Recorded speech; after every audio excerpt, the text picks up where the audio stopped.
Hi student, today will be teach next topic 3.2 chapter yoga and lifestyle।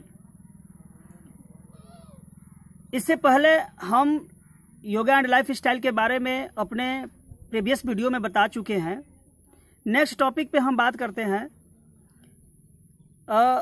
3.2 का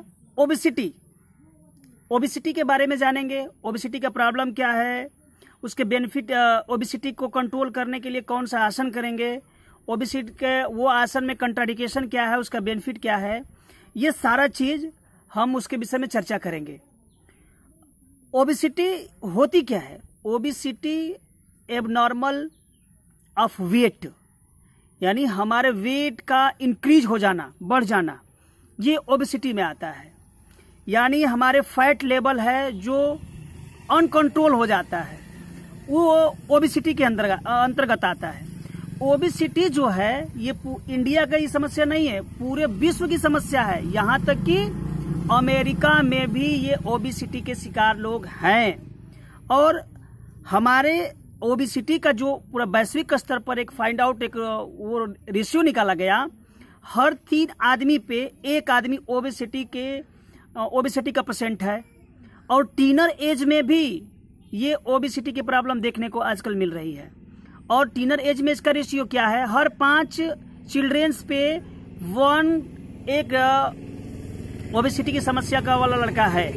okay, तो उस obesity के बारे में, ओबिसिटी जिनको हो जाती है या ओबिसिटी नाम की जो डिजीज होती है, उससे हमें कौन कौन सा, जैसे कि हाइपरटेंशन, डायबिटीज, ये तमाम प्रकार के रोग हैं। Hypertension, diabetes, cardiovascular disease, cancer, arthritics, osteoporosis, flat foot, ये तमाम प्रकार के रोग अपने आप डिजीज का सिम्टम आपके शरीर में या बॉडी में दिखने लगते हैं। अब बात करते हैं ओबिसिटी को कंट्रोल करने या उसको क्योर करने का कौन कौन से आसन है। उस आसन का हम फिगर ही दिखा सकते हैं। अगर आपका डिमांड हो तो उस योगा को हम वीडियो अपलोड कर सकते हैं। यदि आपका ये इच्छा रही तो अगर आप हमसे कमेंट बॉक्स में लिख करके भेजें कि सर हमें उस योगा का आप करके एक वीडियो बना करके भेजें, तो एक एक करके योगा का हम वीडियो बनाकर भी भेज देंगे। अब आते हैं पॉइंट पे, कौन कौन सी योगा हैं। जैसे वज्रासन है, पदस्थासन है, ऊर्ध्वमत्स्य चंद्रेनासन है, त्रिकोणासन है और अर्धमत्स्येन चंद्रासन, अर्धमत्स्येन आसन है। तो ये है आपका ओबेसिटी के योगासन का योगा। तो सबसे पहले हम आएंगे, आप अपने बुक में देखेंगे वज्रासन का। एक चीज है, हम कैसे फाइंड आउट करेंगे कि हमें ओबेसिटी है। जैसे कि हम आपको प्रीवियस क्लास में BMI के बारे में पढ़ाए हैं, बॉडी मास इंडेक्स के बारे में पढ़ाए हैं। बॉडी मास इंडेक्स का एक फॉर्मूला था, weight upon height into height. Height meter में होगी एंड आपका वेट होगा केजी में।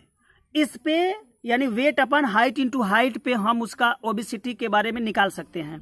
अब आपके सारे बुक में दिए हैं, इसको आप ध्यान से देखेंगे तो ऐसा आपके बुक में दिया है। देखिए ये इसके अनुसार आप फाइंड आउट करके निकाल सकते हैं कि आप नॉर्मल हैं, एबनॉर्मल हैं या किस कैटेगरी में हैं। ओबेसिटी के फर्स्ट कैटेगरी में है या ओबेसिटी के सेकंड कैटेगरी में है। तो सबसे पहले हम बात करेंगे वज्रासन का। वज्रासन का पोजीशन क्या है, इसके बारे में जो समझेंगे। वज्रासन का पोजीशन आप देख सकते हैं इस फिगर में। ये सबसे पहले जो दिखाया जा रहा है, ये है फिगर आपका वज्रासन का, ये वाला। सबसे पहले हम अपनी बॉडी नी को बेंड करेंगे और दोनों टो को एक दूसरे से सटाएंगे और जो आपका बटक है उन दोनों हिल पे एकदम एडजस्ट रहेगा। ओके, आपका जो बॉडी है, vertebra column should be straight and both hand on the knee पे आपका हाथ रहेगा दोनों, और आपका नेक भी सीधी रहेगी और आपका ये पूरा स्ट्रेट रहेगा। यानी यहां से यहां तक स्ट्रेट रहेगा, ये हाथ भी सीधा रहेगा, आपकी आंखें सीधी रहेंगी। ओके, इस वीडियो से कुछ क्लियर हो रहा है आपको? तो ये जो फिगर है इस तरह से आपको इस पोजीशन में बैठना है, और इस पोजीशन में बैठने के बाद आप बिल्कुल आपका स्ट्रेट होना चाहिए और ये हाथ सीधा होना चाहिए। इस तरह से आपका ये पोजीशन रहेगा, वज्रासन का ये पोजीशन रहेगा। अब इसका बेनिफिट क्या है आपके लिए? बेनिफिट है जैसे कंस्ट्रक्शन यानी ध्यान मुद्रा को एकत्रित करने की क्षमता बढ़ती है। ये जिनके बैक पेन होते हैं वर्टिब्रा कॉलम में या चेस्ट पेन होते हैं उससे क्योर करेगा ये। और मेमोरी पावर, आपकी सोचन स्मरण शक्ति को भी ये वज्रासन बढ़ाता है। तमाम प्रकार के इसके बेनिफिट्स हैं। आप मस्कुलर पावर का पैल्विस जो होता है, पैल्विस ग्लैडर यानी बटक का जो मसल्स होता है उसमें स्ट्रांग करता है। और करेक्ट पोस्चर जो होता है, बैठने का जो हमारा सही तरीका होता है उसको डेवलप करता है। ये तमाम प्रकार की इनके बेनिफिट हैं।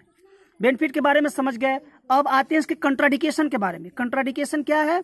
कंट्राडिकेशन यानी किसको नहीं करना है। तो ये कंट्राडिकेशन है जिनके पेन, जिसके ज्वाइंट पेन हो यानी नी में पेन हो या हिप में पेन हो, उसे नहीं करना है, इस आसन को नहीं करना है। अब दूसरा जो वर्टिब्रा कॉलम में, स्पाइनल कॉर्ड में जिनके दर्द हो, ये पीछे का जो वर्टिब्रा कॉलम होता है उसमें दर्द हो, उनको नहीं करना है। अब यदि आपको बैठने में कोई दिक्कत हो रही हो, बैठने में यानी इस आसन में बैठने में आपको कंफर्ट फील नहीं हो रहा है तो उसे नहीं करेंगे। ओके, ये हो गया हमारा पोजीशन, बेनिफिट और कंट्राडिकेशन। ओके, अब आते हैं नेक्स्ट पद हस्तासन पे। पद हस्तासन का एक उसका फिगर देखेंगे और उस फिगर पे आप समझने की कोशिश करेंगे। फिर मैंने आपको एक बार फिर बता दे हैं कि यदि आपको वीडियो इसका चाहिए तो आप हमें कमेंट बॉक्स में वीडियो लिख सकते हैं, सर वीडियो बना करके अपलोड करिए, तो उसको वीडियो में भी हम डाल देंगे। लेकिन पहले इस फिगर से समझने की कोशिश करेंगे, क्योंकि उतनी सुविधा और उतना इसको पढ़ाने के लिए बहुत समय भी लगेगा, वीडियो लॉन्ग हो जाएगा तो दिक्कत होने लगेगी। ओके, आते हैं हम पदहस्तासन पे। पदहस्तासन पे सर्वप्रथम क्या करते हैं कि हम इस फिगर को देखेंगे, इस फिगर को देखेंगे, सीधे स्ट्रेट हो जाएंगे, पहले खड़े हो जाएंगे और जब स्ट्रेट खड़े होने के बाद दोनों हाथ को हम ऊपर ले जाएंगे। ऊपर ले जाने के बाद अपने हिप से यानी हिप पोजीशन से बेंड होंगे और वो आपका हिप ये आपका जो नी है वो टेढ़ा नहीं होना चाहिए, बेंड नहीं होना चाहिए, एकदम स्ट्रेट होना चाहिए। अब ये यहां से बेंड होते हुए सीधे आपका हाथ इन दोनों पैर के बगल में होगा। ओके, अगर वीडियो बनेगा तो इसमें क्लियर हो जाएगा। तो इस तरह से दोनों हाथ के बगल में होगा और ये जो अपना नी है, अरे हेड है, हेड को नी में सटाने, हेड जो है नी में सटाने की कोशिश करेंगे। ओके, ये बेंड कहीं से नहीं होना चाहिए, ये जो आपका नी है बेंड नहीं होगा। बस ये होना क्या है, आपका बेंड कमर से होगा, हिप से, ये सीधा होकर के इस दोनों के बीच में आएगा। ओके, इस फिगर से कुछ समझ में आ गया होगा। तो अब आते हैं इसके बेनिफिट्स पे। बेनिफिट्स क्या है? पदहस्तासन का बेनिफिट है, जैसे एक्सरसाइज डेली आप जब करेंगे तो बेली फैट जो होता है इस एक्सरसाइज से एक्सेस नहीं हो पाएगा। ओके, अब ये आपकी फ्लेक्सिबिलिटी को बढ़ाता है, बॉडी मूवमेंट को, जो आपको स्फूर्ति होती है यानी लचीलापन होता है उसको ये इंक्रीज करता है। और स्पाइनल फ्लेक्सिबिलिटी यानी जो हमारे ये जो वर्टिब्रा कॉलम होता है उनको फ्लैक्स करता है, स्ट्रेच करता है, उसमें लचीलापन लाता है। और जो ब्लड का सर्कुलेशन है वो सही रूप से संचालित करता है बॉडी में। जो ही हम हाथ को ऊपर ले जा करके फिर नीचे आते हैं तो ये ब्लड सर्कुलेशन भी, उस पर ब्लड सर्कुलेशन का भी प्रभाव पड़ता है। कंट्राडिकेशन क्या है?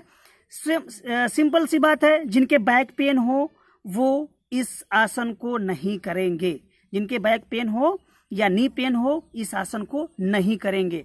ओके, अब थोड़ा सा इस वीडियो को स्टॉप करके नेक्स्ट वीडियो बनाएंगे, इसके बाद हम आएंगे। लेकिन चलो कर देते हैं थोड़ा सा ऊर्ध्व हस्तासन। ऊर्ध्व हस्तासन मतलब इसे ताड़ आसन की स्थिति भी कहते हैं, जैसे हम नॉर्मली पीटी में कराते थे उसको ताड़ आसन भी कहेंगे, जिसे हाथ को सीधे करके एकदम बिल्कुल स्ट्रेट करेंगे। जैसे उसको हम देख सकते हैं फिगर में, जैसे ये है उसका पोजीशन, ये दोनों डिस्टेंस दो, जिस शोल्डर लेवल पे आपका ये दोनों है, ये होगा, पैर होगा शोल्डर लेवल पे, और ये हाथ सीधे ऊपर उठाएंगे, बिल्कुल स्काई यानी स्काई को फेस करें, आसमान को फेस करें, और हथेलियां जो है एक दूसरे को फेस करें। ओके, ये आपका नजर जो होनी चाहिए, आई एकदम बिल्कुल आई कांटेक्ट सीधा होना चाहिए, हेड भी सीधा होना चाहिए, करेक्ट पोस्चर होना चाहिए। ओके, इतनी बात समझ में आ रही है? इसको ये इसे बोलते हैं ऊर्ध्व हस्तासन। ऊर्ध्व हस्तासन सेम टू सेम जो प्रोसीजर होता है ताड़ासन का, सेम टू सेम वही होता है। इसका वीडियो हम बनाएंगे, अगर आपकी नीडेड पे, अगर आपके डिमांड पे वीडियो बनाएंगे यदि आप कहेंगे तो। ओके, इसकी बेनिफिट क्या है? ये इसका गुड स्ट्रेच हो जाता है, जो अच्छा आपका बॉडी का स्ट्रेचिंग होता है वो हो जाता है, डाइजेशन सही रहता है, शोल्डर में जो पेन है वो शोल्डर का भी जो पेन होता है अच्छा पेन दर्द को भी समाप्त करता है, और जो स्ट्रेस इनेक्सिव होती है, क्या कहते हैं, सोच में पड़े रहते हैं, उसको भी कम करता है इनेक्सिटी को, और आपका बॉडी पोस्चर भी सही करता है, लंग्स की जो कैपेसिटी होती है उसको बढ़ाता है, ब्लड सर्कुलेशन को भी अच्छा से करता है, और ये जो भी आपके थाई का प्रॉब्लम है उसे भी अच्छा करता है। अब इसका कंट्राडिकेशन क्या है? अब कंट्राडिकेशन ये है जो कि आपको इस आसन में कहीं से भी आपको शोल्डर में पेन हो, नेक में पेन हो या दर्द हो, उसे नहीं करना है। ओके, अब तमाम प्रकार के त्रिकोणासन है, अर्धमत्स्यन आसन है, ये आसन आप वीडियो में